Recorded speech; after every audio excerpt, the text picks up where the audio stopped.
three fantastic speakers, and I'd say ladies first, Nancy Goldberg, EVP and CMO of NAGRA Kudelski. Big applause for Nancy. Hi, Nancy. We have Michael Bärlin, Chief Content Acquisition Officer of Allente. Hey, Michael. Wherever, well, let me stay here. And Adam Nightingale yesterday promised he would come as the avatar like Abba does over there in the O2, but I'm not sure. Let's see if he's real flesh and blood. Adam, is it you or is it the avatar? Oh, he's real. Yes. Great. Big applause for Adam. So, pay TV in the 2020s, reasons to stay on board. Well, one is enough. So, keeping subscribers and channels on board. So, maybe I hear from each of you, what do you think? What do customers want? We heard a lot now. Content is king, bundling, billing, and branding is king. Maybe super aggregation is king. So what's your take? And maybe I start with you, Michael. You're an operator, you're in content. Is it only content, or what is it that really drives your NPS and happy customers that stay on board with you? Right, I don't think that there's a big mystery. It's quite simple. It's still content. I mean, in a pay TV context, we are delivering channels and services, and we get paid for it. I don't think that we need to dig a lot deeper than that. Of course, we need to deliver the content that is in demand, and we need to do it at a good price with a good user experience. I think that's still true. Even though there are a lot of things developing, there's a lot of innovation, but the basics are still the same, I think. When we say pay TV, we're not just talking about linear broadcast TV, right? It's everything. It's streaming, it's on demand, it's fast, and it's whatever, right?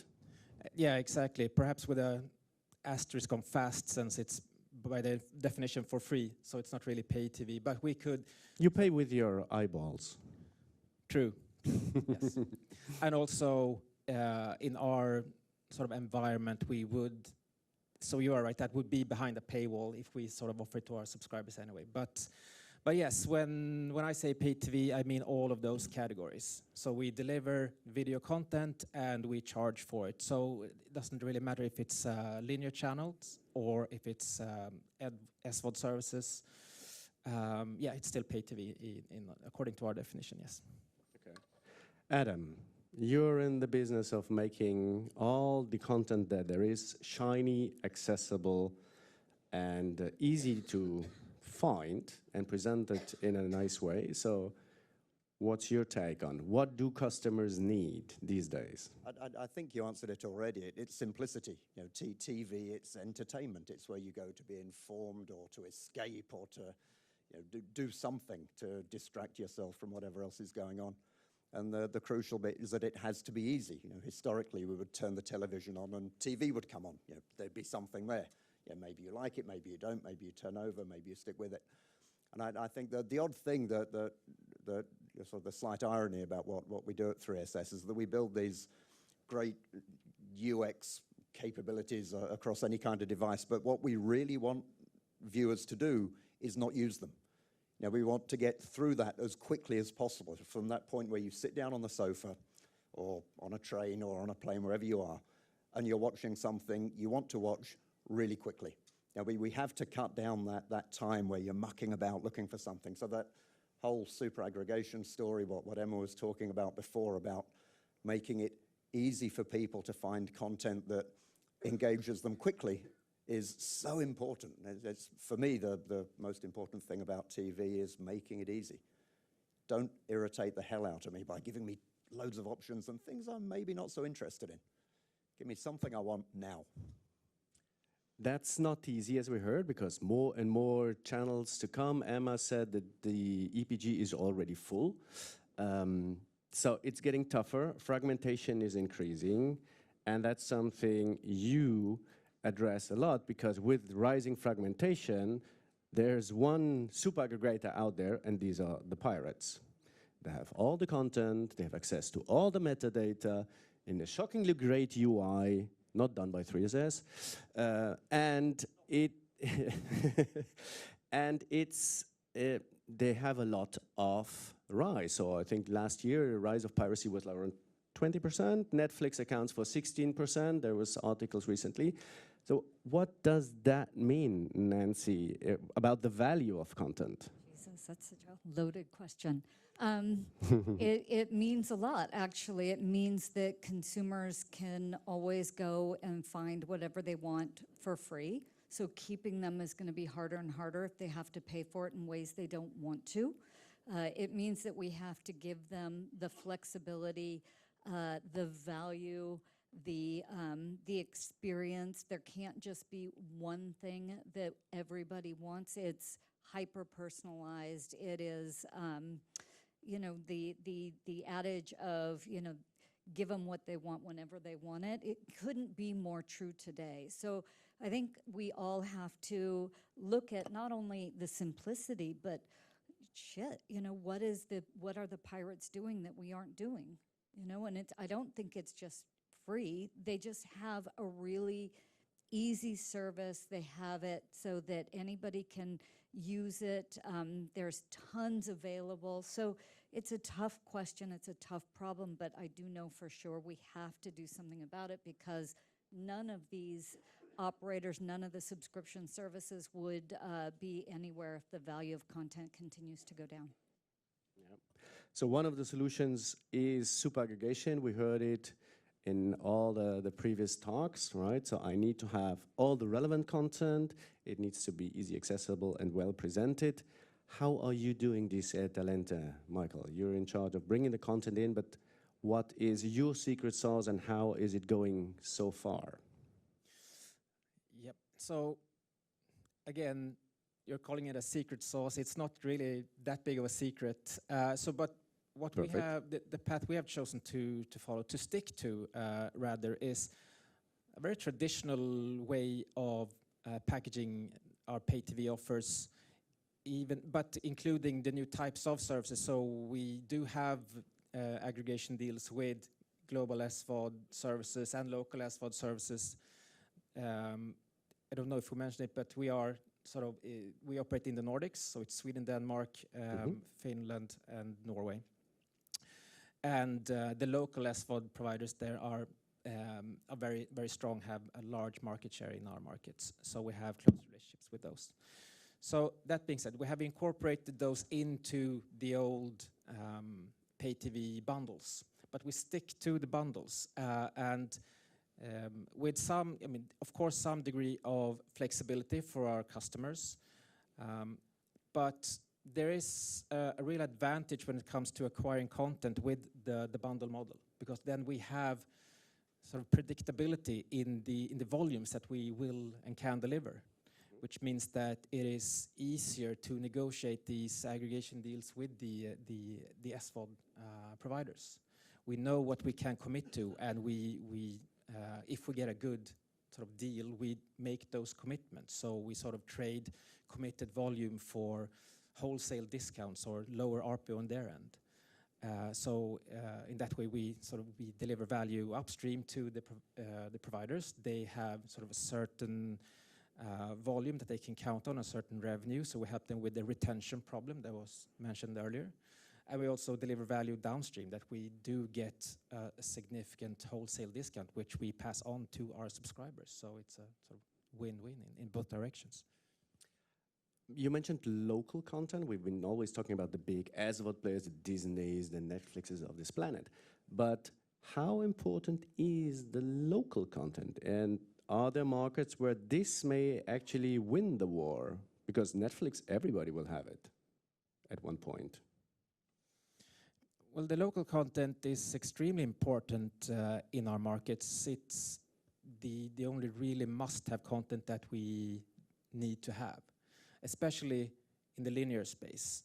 So we could probably, at this point, sort of survive by only having the major local linear channels.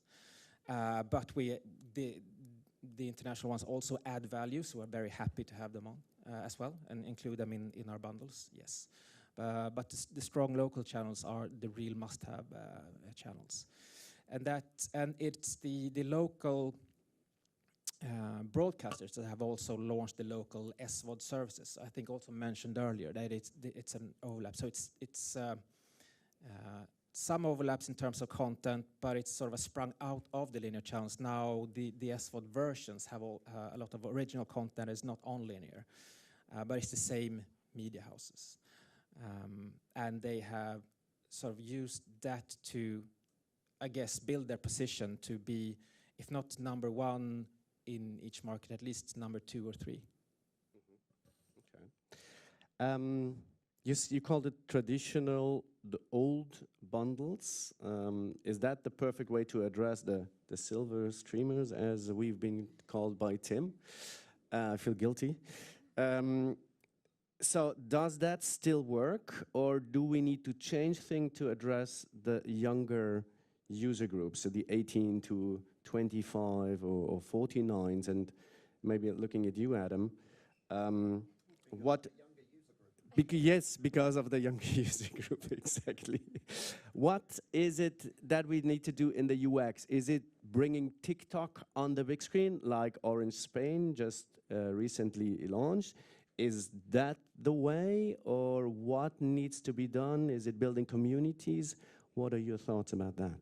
Again, I think it's about relevance. You know, what you want to look at on the TV, and what I want to look at, and what any one of the people in here want to look at might not be the same, right? So if you go into the world thinking, I will build a TV platform, I'll have a UX, I'll surface all the same content to all the same people at the same time, then that bit in the middle, they're going to be happy. But your silver streamers, even if we do go grey a bit prematurely, some of us, are not going to have the same content requirements, content desires as the 18 to 25 group, who might be more interested in broad, sweeping generalization, TikTok or YouTube or whatever else.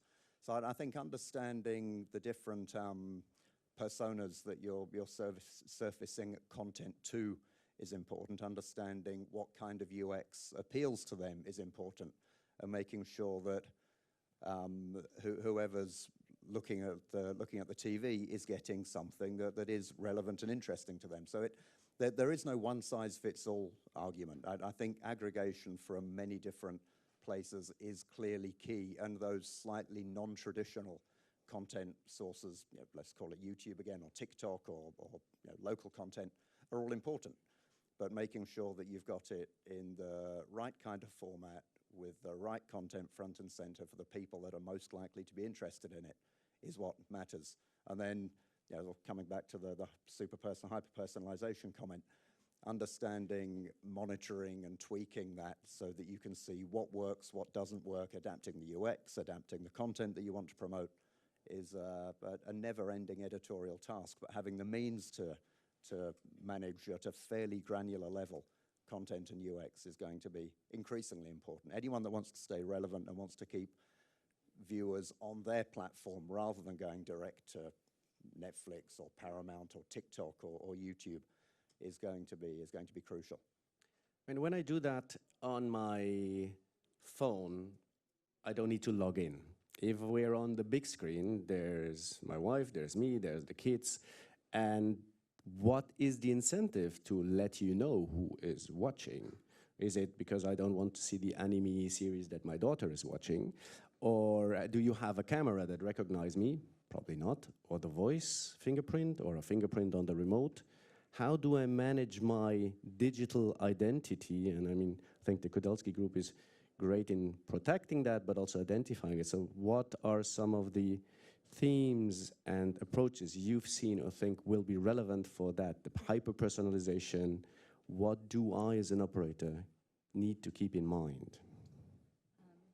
Not exactly sure what the question is, but when we talk about the identity and hyper-personalization, yes, you have to be able to kind of have this robust UI, but at the end of the day, what we really need to do is just accept what every age group is doing out there, and we have to adapt really, really quickly to all of those things. So when you talk about, you know, is it going to be a fingerprinted, is it going to be some kind of a single sign on a video camera, you know what, it's going to be all of those things, because if you look in the market today, everybody can do everything in a whole bunch of different ways. So you have to know what every person is doing. You have to know what they want and what they like to do. You have to know how they like to interact. And it is not just one size fits all, that's for sure. And these ideas of communities that will drive identities, or identities that will drive communities, I think this is going to be really, really important. How you do it has to be flexible. How you charge for it has to be flexible. How you interact has to be flexible. And I do think that we can't just look at what there is today. I know a lot of people say, you know, hey, should we offer up, you know, TikTok on a TV? You know, that shouldn't even be a question anymore. Of course we should do these things if you watch and see how people are consuming content, entertainment, or anything else. So I just think that that identity, that personalization to that individual person, really understanding how they behave, how they act in their home, how they act within their family and their community is going to be more and more important. Yes, that's a good angle. How important do we think will the big screen be in the future? Will it stay as relevant as today? Will it move more to mobile, on-the-go usage? Michael, what's your take, and how important is it that it stays the big screen? Well, good question. The big screen, I think, will remain front and center. It's the most important and most common way to consume this type of content. I think if you're talking proportions, it might decline due to other types of consumption increasing. So I think it's that rather than the big screen, the living room TV, that consumption is decreasing in absolute terms. So yeah, it remains the most important screen, and I think it will continue to remain the most important screen, yes. It's also kind of a test of how audiences will react, right? So Yes. as you move that content into the home, if there's a limited release on a big screen, you kind of understand how the home audience is going to start purchasing, how they're going to start behaving, how those cottage industries are going to start emerging based on what that reaction, I think, is, right? So it could actually be more and more and more important, just who knows how many volumes. Let's see, I know 3SS, you're also pushing content consumption in the car. One day we'll have self-driving cars, and if we not all work from home, I'll spend a lot of time in traffic jams that I can use watching content on my windshield. So from your point of view, how will that share of the big TV shift in the next, I don't know, let's say 5-10 years? Yeah, I'm inclined to agree with Michael's point. I don't think big screens are going to be gathering dust, but we know anyway people are watching more content. Yeah, but they're not only doing it in the living room; they're doing it all over the place because you can. It's easy to find something to occupy your time, whether you're waiting for your car to fill with electricity, or you're stuck in traffic, you're on a plane, or even at home. So I think what we'll see is continued growth in content consumption, continued across all devices. So I would predict that viewing on the big screen will continue to grow, but relatively, it will shrink a bit. Okay. It's still the best place to watch TV. Sport on a small screen, come on. Yeah. Big screen, yes. Yeah. Avatar, you want to waste your time looking at that on a small screen? No, you want it big and loud. Absolutely. I don't think that's almost a pitch for theatrical releases and get back to the cinema. But it's great. I mean, what's not to love, really? Yep. So video, of course, remains super relevant, and the big screen as well. Now, superaggregation, we heard it several times. What are some of the key challenges? So we heard Emma say, no, we're not yet there. I hear the same from other big telcos. Yes, we want to get there, but it's not easy. From your point of view, what are the key challenges to become or stay the superaggregator? Michael. Well, I mean, would probably repeat a lot of what Emma said, but just in an accent. But it is, of course, I mean, the deal making with the content providers, perhaps made it sound easy earlier. It's not easy. It's a struggle. No, but especially, I mean, speaking for some of them, no one specific mentioned, there is internally at our content providers, you have the D2C team and then you have the wholesale team. And the D2C teams are very worried about cannibalization, which sort of bleeds over into our negotiation for the wholesale rights. So we need to constantly argue that we are bringing incremental volume, incremental revenue, and it's another model. We can't just look at the retail price and slice off a little bit and then think that we can sort of fit you into a bundle. So it's having those, either if we try to onboard a new provider, to have that initial discussion, it's challenging, but also when we renew deals to make sure that we're still on the same page, we still have the same view of how the market works and so forth. So that's one. And then we have sort of the UX stuff, of course, to have it sort of discoverable, searchable, the universal search, the metadata integration. It's a lot of, fortunately, that's not my job. It's our CTO who's sitting there in the audience. Where's John? So I guess I could say it's really easy because I never have to do anything, but I know it's not. I know it takes a lot of work to make that look good. And very good tech partners as well is super crucial. Absolutely, for sure. There's one other different thing that makes you a different beast than Vodafone. They are a telco or a techco, as they called themselves recently. You're an entertainment provider, right? Can you let us know what is the good and the bad about that positioning that you chose? Yes, so starting with the challenging side of it is that, I mean, we do have, just to be clear, we are also a broadband provider, but we are not a telco. We don't own our own infrastructure, so it's lease capacity, and it's not a core product. We don't have the same gross margin on that product as the pure telcos have, meaning that we have to earn our money on the TV business, which is what we do. But in a competitive landscape where almost all of our competitors are telcos, they have sort of the opposite structure. So they have a high gross margin on the broadband products, and TV for them is something that can sort of be, I'm simplifying of course, but sort of thrown into the mix and be subsidized in order to gain broadband subscriptions. And that of course impacts the market and also sort of forces us to, from time to time, do some aggressive campaigning. So that's the difficult part, the competitive landscape.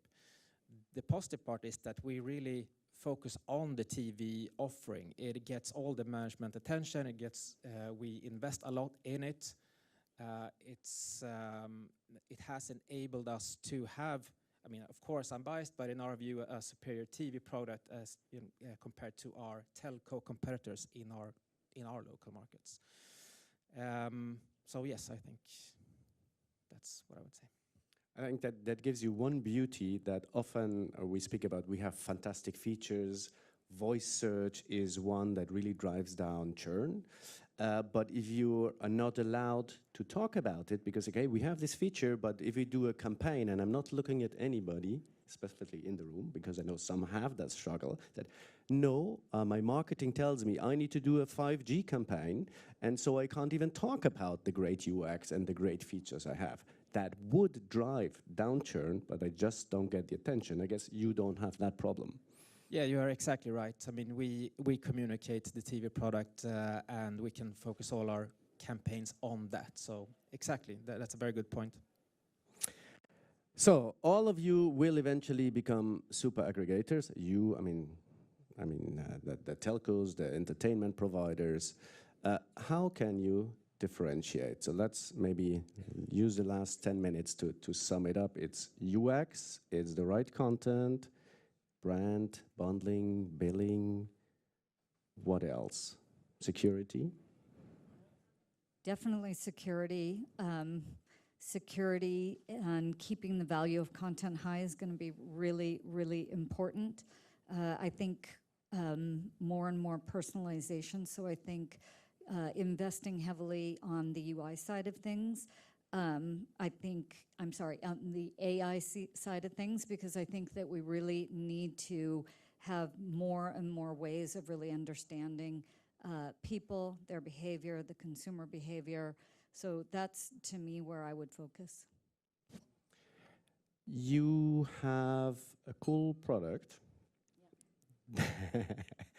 So how can we talk about the future of TV without talking about AI, right? So tell us about digital twins. Yeah. Not of infrastructure, that's easy. Build me a digital twin of my mobile network. No, how do you model subscriber behavior, and what are maybe some of the insights you have gathered from working with some leading telcos on the planet with that? Yeah, so the insight of insight. So we do have a product called Insight. It's actually less of a product, more of a capability. We leverage digital twins. We've done this across many of our biggest operator customers across the globe. We have been able to crunch that data for many years now. And so what we do is we look at that in a very granular way. We take in every ounce of information you can imagine about a consumer, a subscriber over a long period of time. And then we model it out in predictive models for a period of time going forward, so that we can really start looking at an individual subscriber. What will it take to keep them? What action will happen that will create their desire to leave or to churn? And the more we do this, the more we pull in all of that data, the better we get at it. And so if you look at the question, how do we reduce churn, or how do we improve subscriber retention, being able to model out in a very, very predictive way what they will do is to me at the heart of it. And nice little shout out, we do have a product called Insight that does that. And it is really, it's based on UI, it's based on a digital twin, but it's also based on our very, very long history in this industry. So does it mean I don't need the experts with the gut feeling anymore, the old veterans that know how do our subscribers think and work? And today it's a bit gut feeling with expertise. So can I lay them all off and save money, and just it's ChatGPT 4, 5, 6? No, where do we go? I don't think you can do that. I mean, I really do believe that we are additive to an environment at our operator customer. I think that we add very, very important intelligence, but then you have to look at the bigger picture. You have to look at the independent operator, the personas of their customers, the demographic that they're trying to reach, the demographic that is their current subscriber base. I think a lot of that combined knowledge, combined intelligence. So I wouldn't get rid of anybody yet. I would just call us too. I think AI is here to help, not to replace. Let's use the last 5 minutes for my favorite question. You know it already. And I start with Michael. I give you if I were to give you, I need to be careful. If I were to give you $100 million. No. Now you said you are going to give. What would you do with it? Yeah, so I think going back to what I talked about earlier, to be able to make volume commitments to get better deals, I would use that money to to offer a large commitment, or that's so much money. It's in our small local market, so a few different volume commitments towards some major SVOD players to get a really good wholesale discount on their products. We can offer it at a good price to our customers. So mainly on content. You can split if you say it's too much, but not for bikes and boats. No, content, 100% content, yeah. Okay, so I'll speak with John later where he would spend it.